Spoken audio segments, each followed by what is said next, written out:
Did you wake up this morning and think, I can't do another day like this?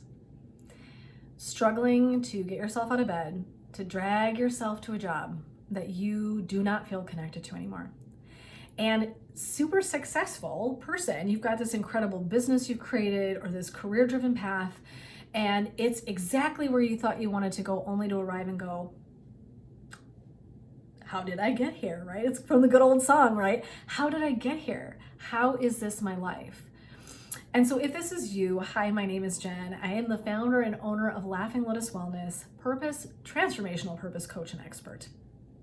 And what I do is work with people just like you who started off their career or journey in their business feeling so deeply driven by fire and connected and wanting to create change and seeing this direction for yourself and this purpose, only to arrive somewhere and feel completely disconnected, not feeling like you've got this compass driving you forward anymore, and maybe even feeling like your fire went out. And so one of the things I know as a clinical social worker of 20 plus years is that we need connection. We need to understand our purpose. We need to find meaning in the things that we do every day. And so one of the things that I do with people who are struggling is we go in and we get clarity around what you're going to need to do to shift back into a place of feeling purpose and success together, right? Not just making the money, not just doing the thing, but really deeply connected to that purpose and success. And sometimes that means we talk about how to keep you where you are in the lane you're in. Sometimes it looks like a game changer and we need to move lanes and we need to do something that's just a little bit different for you. Whatever that is, that's the work that we do together. And so what I thought I would share about today, because we're talking about connection, is we're going to be heading into this month of content around how to connect in different ways throughout the entire month. But what I really want to focus on today is sacred community. And so today we're going to be talking about some of my tips for how do I step into sacred community? What the hell is even sacred community? What is that? And so what I want to talk about today is sacred community means that it's a place or a group of people where you feel most authentically you. So give yourself a moment. You might even close your eyes. It's a little bit experiential for just a few minutes. You might close your eyes. And I want you to imagine for a moment the people that show up the most for you, the most connected, loving people in your world that show up supportive, loving, kind, and allow you the space to be fully who you are. You don't have to wear a mask. You don't have to be part of you. You can literally show up and 110% be who you are. Okay, so imagining just for a moment in your mind's eye. And what I invite those of you to do that have a spiritual basis is to also plug into now something beyond yourself. For some of you, you might be Christians, that might work for you. That's great. If you're not, if it's Mother Nature, if you refer to it as the universe or source, I also invite you to imagine that you might have other guides in a place where we don't even see, right? We don't even have access to it. And so what would it be like to have support somewhere else, right, that just holds that space for us, 100% supports us, sees who we are, believes in our magic, wants you to live into your gifts and purposes, and their only agenda is to love and support you, right? And so I want you to imagine that group of humans. It might be from a community group. It might be from, the angelic realm, whatever your wheelhouse is. That's your sacred community. Your sacred community are those beings that are showing up in holding space for you, in support of you, living into your very highest good, your very deepest purpose, and hold space for that in a loving way, and also accountability. And so there are people or beings that might tap us on the shoulder and be like, wait a minute, you're playing kind of small right now, right? And they're shaking this loving finger at us. They really mean to remind us of our greatness, that maybe we've gotten a little bit lackadaisical. They remind us when it's time to outgrow our containers. We go through those stages in our lives as well. So your sacred community is anyone that shows up, and they might not all be in the same community. You might have 6 people and they're all different walks of your life, different facets. They might be different ages, different genders. It doesn't matter their background, it doesn't matter any of that. It's just that you feel really held in space by them, that you know they're going to hold space and love you and encourage you to be the best version of who you can be. Okay? Why? Why is this important?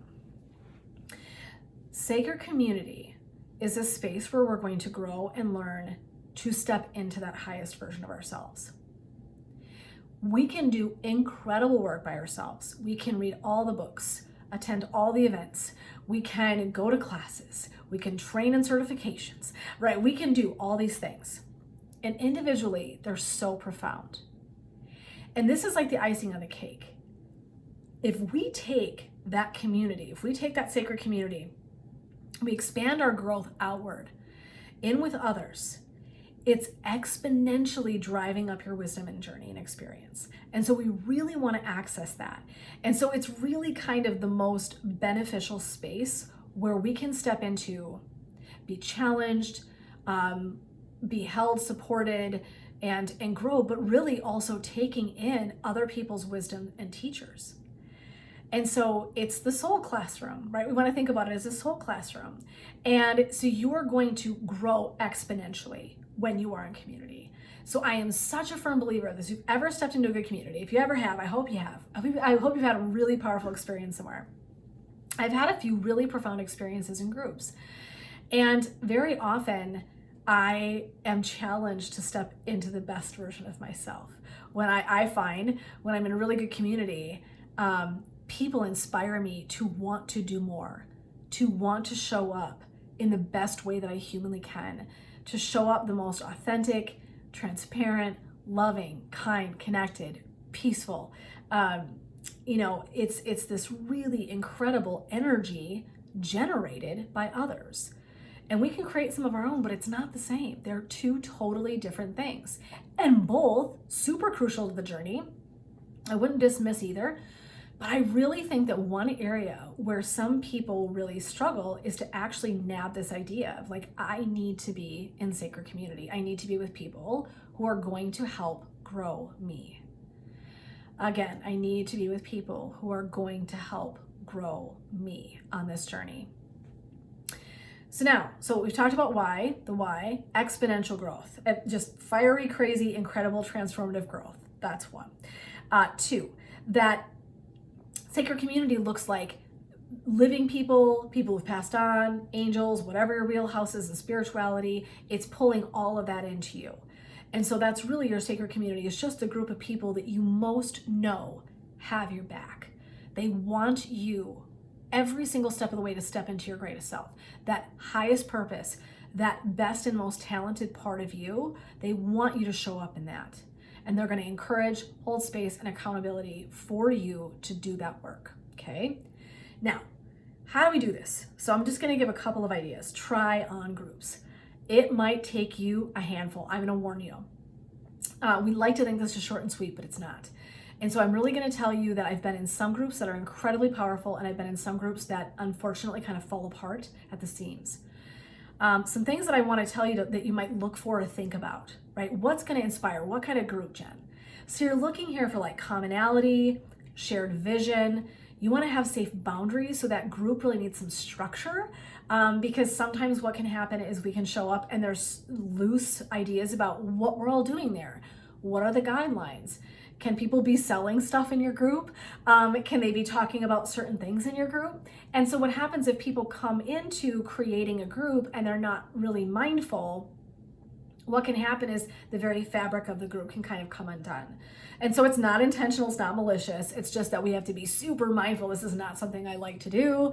I just know it's really important, so I make myself do it. But I want to talk about the importance of those boundaries and structuring guidelines. It needs to be super clear what you're doing with people. It actually creates, rather than feeling hemmed in, an incredible sense of sacredness and safety for people.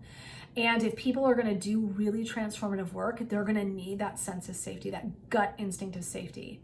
And that's where boundaries become so crucial to that journey. I said, it's for growth. supportive. You want to be active and engaged in it. We want a community that feels really active and like participatory, and everyone's got a stake in it, right? Everyone's throwing their ideas out there. Everyone's doing work. Everyone's sharing their journey with each other. That's really where the most profound change and shifts are going to happen. We want some transparency. We want vulnerability.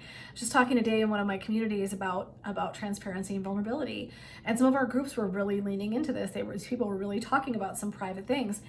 And I said, those are the moments that people most connect with us. It's within that transparency, within that vulnerability. And honestly, it's in your humanity where people are going to get excited about what you're doing.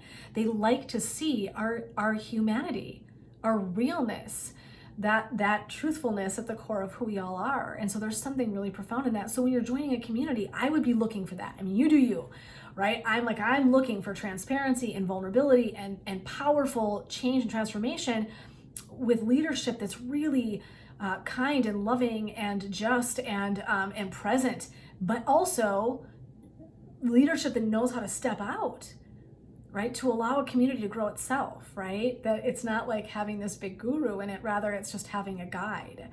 And so I really feel like those are some things just to throw out some ideas about what would I be looking for.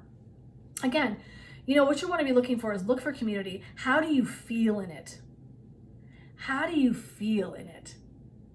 I think the real question I want you to ask yourself on that journey is, how am I feeling when I'm in this community? Do I feel held up? Do I feel seen? Do I feel important? Do I feel like I'm growing and changing? Do I feel like each time I walk away with a little bit of something, right? There's just a little bit of something that I'm thinking a little bit differently about, or I'm really excited about trying something new because of this journey. That's really what you're looking for, is that fire, right? It's that fire that some of us can feel goes out sometimes in our journey of purpose. And when we feel that way, we need to reignite, right? And so I would want your community that you're in, whatever that looks like, to be, right, really like igniting that fire, getting you ready to kind of go again, inspired and motivated. And I want to be clear that your community online or in person, might not be your whole sacred tribe. They might not be your whole sacred community. You might have a couple people in a whole community that you consider part of your sacred tribe. We're really blessed if we actually have an entire group of people in one place. That doesn't always exactly happen, but having those communities is really important. So this is one of the ways to tap into your best sacred tribe. And so this is how we kind of try it on, right? We try it on at work, we try it on in the schools and other events and things that we attend. We're trying on to see how people fit and feel and how they inspire us and move us. And so one of those ways is to kind of get out there and try some different groups out. And so I would just throw that out there to you. It's very much a practice. It's not something that we just do. It takes a little effort, okay? And I would say too, that last little nugget of wisdom that I would give you is picking a buddy. Pick someone to do this work with. It's so much more fun to have a spiritual soul buddy that you're going to do this work with. Who's your transformation buddy? Who's a point of reference that you know will anchor you, hold space for you, loves you, wants the best good for you. And they're going to show up and sort of like, lock arms or hold hands as you guys do this journey together. And you might go out and create new ideas for each other, novel places to go try things on. You might bring new people in. And so I really love the idea of having this buddy system for doing this kind of work, because going into community can be daunting. But if I've got a buddy to do it with me, it's so much less scary, right? And so I would really invite that in as well. That's a lot. That's a lot of information about sacred community, but it is such a powerhouse idea for me that I just wanted to get in there and share it with all of you and really flesh that out, because it's so profound. The transformation and change that can happen by you doing this is really, it's life-changing. It's a game changer to find community space where you can be who you are and work into who you actually want to be. And so for me, that I just am speaking from my own experience, has been such a life changer for me. And doing that helps me stay the course of my purpose, because those people become my reflectors. I'm gonna say it one more time. Those people in that sacred community become our reflectors. They become our mirrors. They become the window that we look into to see how things are going for us, not in a judgmental way, in this very reflective, thoughtful way. Like, oh, okay, I can see how I'm interacting with the world in this way through this person's eyes. So there is this incredible depth to the work that you're going to do in community rather than just doing it on your own. So for today. Thank you so much for joining me. And what I would love to see you do is go ahead and go over to my website, laughinglotuswellness.com. And again, that's laughinglotuswellness.com. Tap into it. I have a free Path to Purpose meditation and a couple of handouts to go with it. And so I would love to see you go in there and sign into that. Again, using all these different tools to help you stay the journey is so important. And so I want you to feel like you could go in there and use that meditation, tap into that purpose, and utilize that in conjunction with, right, the vlogs, meditations, things that I'm putting out. Tapping into all those parts together is really where the magic is. And so if you're looking for meditations, all of my vlogs are on my website, but I have that freebie right now. That's amazing. It's a free meditation for you. You go over, access it right on my homepage. Again, laughinglotuswellness.com. Go tap into that freebie for you. I'm so glad to share that with you. And stay tuned. Let me know how you receive that. Let me know what you're learning and how you're doing. And let me know if you've got questions about sacred community. This is something I'm so profoundly, powerfully excited about that I literally get lit up when I talk about it with people, because I just know how powerful and how game-changing it is for people. So I hope that you will give yourself this next week or so to really tap into that and do some work for yourself, get a buddy.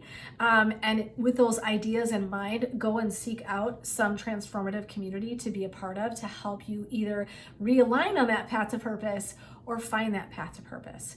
And so this is Jen with Laughing Lotus Wellness, obviously supporting your journey and reigniting that fire on your path to purpose. Until next time.